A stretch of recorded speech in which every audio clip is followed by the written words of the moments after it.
네, 최신 경제 소식을 빠르고 친절하게 전해드립니다. 스타트 경제, 오늘은 석병훈 이화여대 경제학과 교수와 함께합니다. 교수님 어서 오십시오. 안녕하십니까. 어서 오십시오. 자, 오늘 은퇴 이야기부터 해보겠습니다. 지금 2차 베이비 부머 세대가 올해부터 이제 11년 동안 본격 은퇴 수순을 밟는다고 전해졌는데 베이비 부머라고 하니까 굉장히 규모가 많을 것 같아요. 어느 정도나 되나요? 지금 2차 베이비 부머 세대는 1964년생부터요. 1974년생까지를 지칭하는 말입니다. 그런데 954만 명에 달해가지고요. 그 1차 베이비 부머 세대 1955년생부터 1963년생 705만 명을 넘어서는 한국 단일 세대로는 최대 규모고요. 그다음에 작년 말 기준으로 전체 인구의 18.6%를 차지하고 있습니다. 굉장히 규모가 많네요. 그간 우리 경제 허리 역할을 해오셨던 분들인 만큼 이분들이 대규모로 은퇴를 하게 되면 우리 경제 성장률에도 악영향이 있을 수밖에 없겠는데요? 노동력이 급감을 하기 때문에 당연히 경제 성장률에 악영향을 미칠 것으로 전망이 되고 있습니다. 한국은행에서 이 2차 베이비 부머 세대들이 은퇴하는 것이 우리 경제에 미칠 영향을 분석한 보고서를 발표를 했는데요.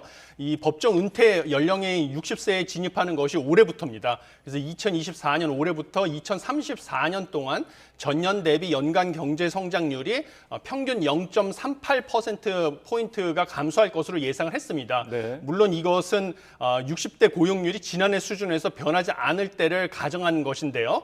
이것은 2031년부터 2040년의 경제 성장률이 매년 1.3% 상승할 것이라고 전망된 것을 감안했을 때는요. 이 1.3%의 약 30%에 달하는 수준이기 때문에 매년 경제 성장률의 한 30% 정도를 깎아먹고 있다라고 보시면 되겠습니다. 네, 실제 2차 베이비 부머 세대들의 입장을 들어보면은 사실 이제 100세 시대 아직 은퇴는 이른 것 같다라고 말씀하시는 분들도 계신데 지금 2차 베이비 부머 세대가 1차와는 또 다른 게 어떤 일을 하고 싶어하는 의지도 더 강하고 그리고 교육 수준도 높고 뭐 요즘 최신 기술 IT 같은 기술 습득도 굉장히 높은 편이잖아요.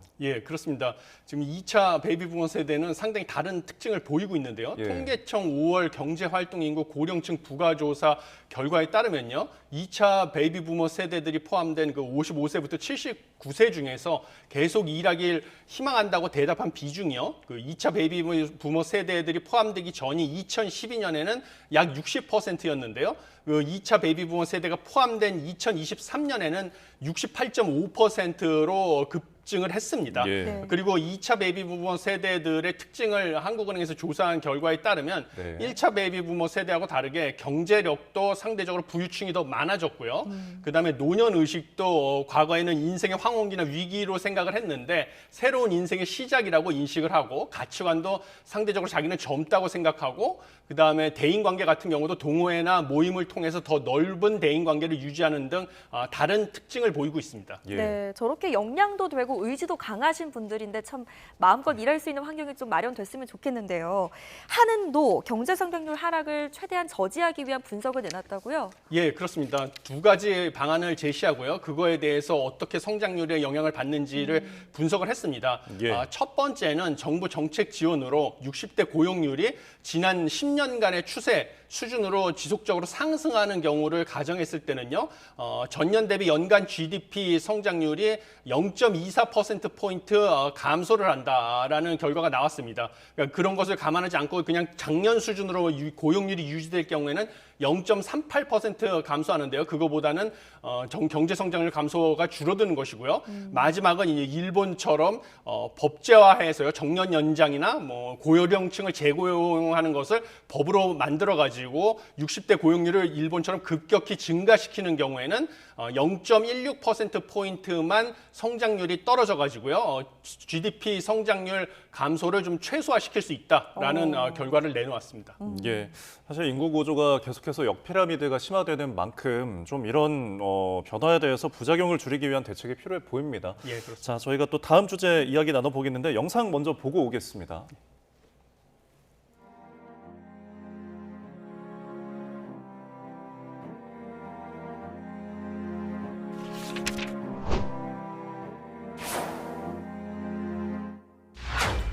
돈 많은 척하는 애들은 저리 가.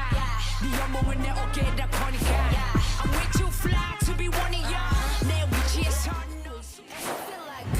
feel like Gucci. Yeah, I feel like Gucci. I feel like Gucci.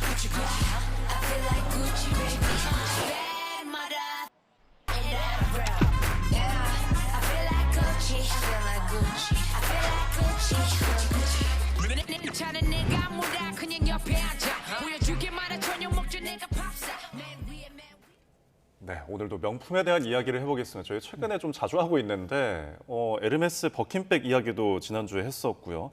자, 지금 명품들이 또 줄줄이 가격을 올리고 있다고요. 예, 그렇습니다. 원래 명품은 통상 1년에 한 번 연말이나 연초에 가격을 인상해 왔었습니다. 그런데 이제는 연말 연초에 인상을 하던 거 외에 수시로 가격을 올리는 소위 말하는 N차 인상이 계속되고 있습니다. 예. 그래서 에르메스와 구찌가 6월 달에 일부 제품 가격을 인상을 했더니요. 루이비통도 2일 일부 제품 가격을 5에서 6% 올렸습니다. 근데 루이비통의 가격 인상 같은 경우는요. 연초였던 2월 달에 이어서 5개월 만에 또 인상을 한 것입니다. 네, 고물가의 소비자들의 주머니는 가벼워지는데 눈치도 없는 것 같습니다.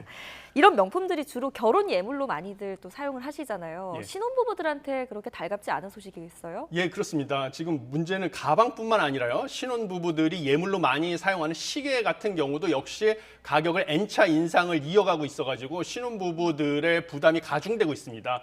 롤렉스 대표적인 그 시계 명품 브랜드인데요. 롤렉스도 원래 매년 새해에만 가격을 인상을 해왔었는데요. 예. 올해 들어서는 지난 1월에 일부 제품 가격을 8% 안팎으로 인상한 데 이어서요.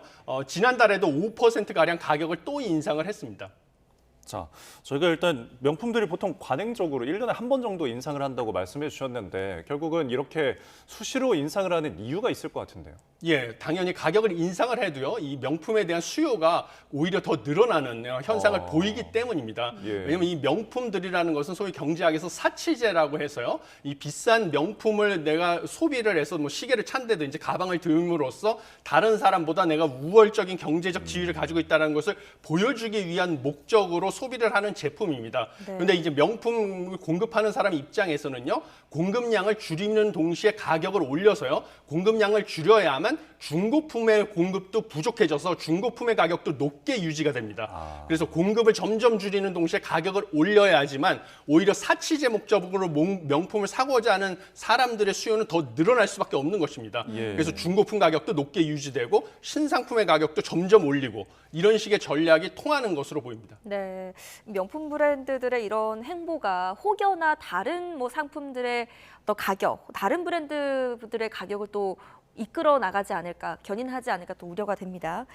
자, 다음 주제로 넘어가 볼게요. 티웨이 항공기 바꿔치기 사건을 짚어보겠는데요. 피해 승객들이 소송을 준비하고 있다고 합니다. 어떤 일들이 있었나요? 예, 그렇습니다. 지난달 13일에요. 운항 예정이었던 인천발 오사카행 TW283편 항공기가 연료 펌프 이상으로 출발이 무려 11시간이나 지연이 됐습니다. 예. 그런데 이 해당 노선에 사실 투입된 항공기가요. 원래는 같은 날 오전 11시 5분, 1시간 전이었죠. 출발 예정이었던 크로아티아 자그레브행 항공기였던 것이 밝혀진 것이죠.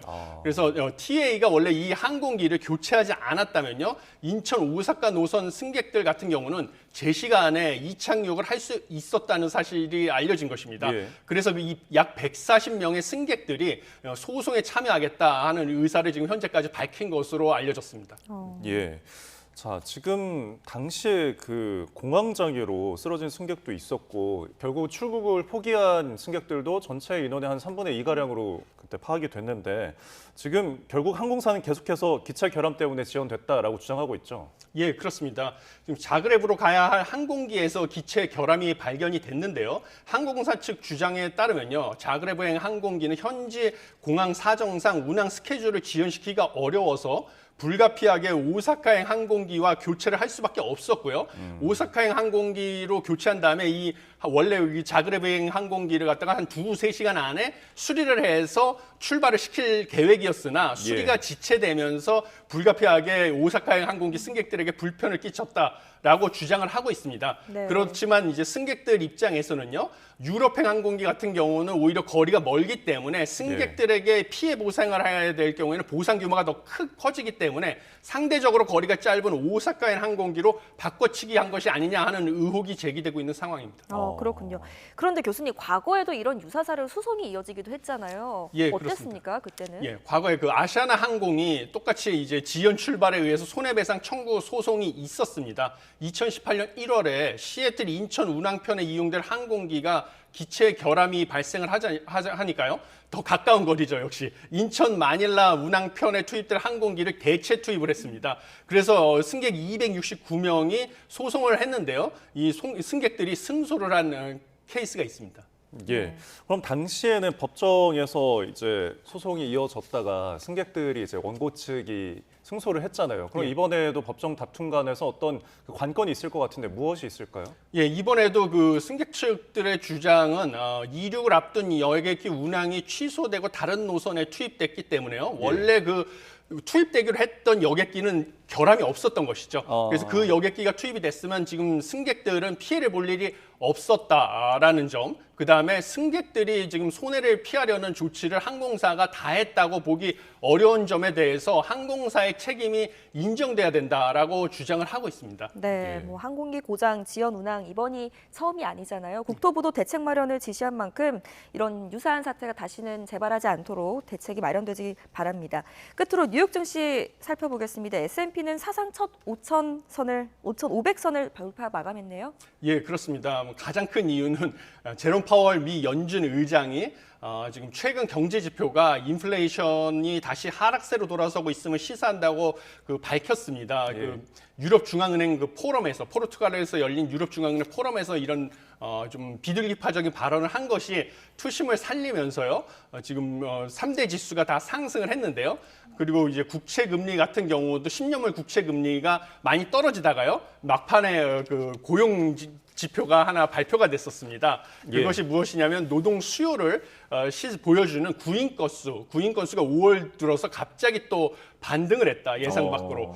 그래서 5월 구인 건수가 814만 건으로요.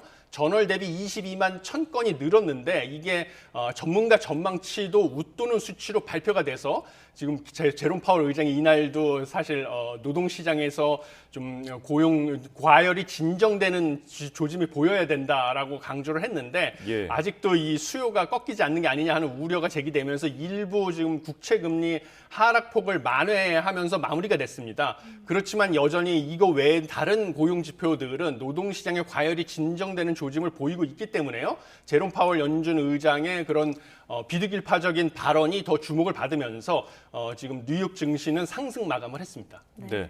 결국에는 지금 이런 거시경제 지표들이 좀 둔화를 해야 앞으로 금리가 인하될 수 있으니까 시장에서는 이 점을 주목하고 있는 거잖아요. 그러다 보니까 제롬 파월 의장이 어떤 발언들을 하는지 더 주목을 하는데 주요 발언들이 무엇이 있었나요? 예, 가장 중요한 발언은 저는 제롬 파월 의장이 인플레이션이 목표 수준으로 되돌리는 데 있어서 상당한 진전이 이뤘다라는 평가, 이것을 가장 주목해야 된다고 하고요. 예. 그다음에 디스인플레이션이라고 하죠. 그래서 물가 상승률이 둔화되는 거, 디스인플레이션 경로로 돌아가고 있다라는 것을 암시를 한 거, 이것을 상당히 주목해야 된다고 보고 있습니다. 그리고 또 노동시장 관련된 언급도 했는데요. 노동시장에서 공급과 수요의 균형을 개선하기 위한 상당한 움직임이 있었다. 고용시장이 강하지만 적절하게 냉각되고 있다라고 얘기를 했습니다. 그리고 9월 금리 인하 시작할 것인지에 대해서도 질문이 있었는데 예. 이것에 대해서는 뭐 원론적인 얘기를 했습니다. 그래서 너무 빨리 인하하면 인플레이션 압력이 다시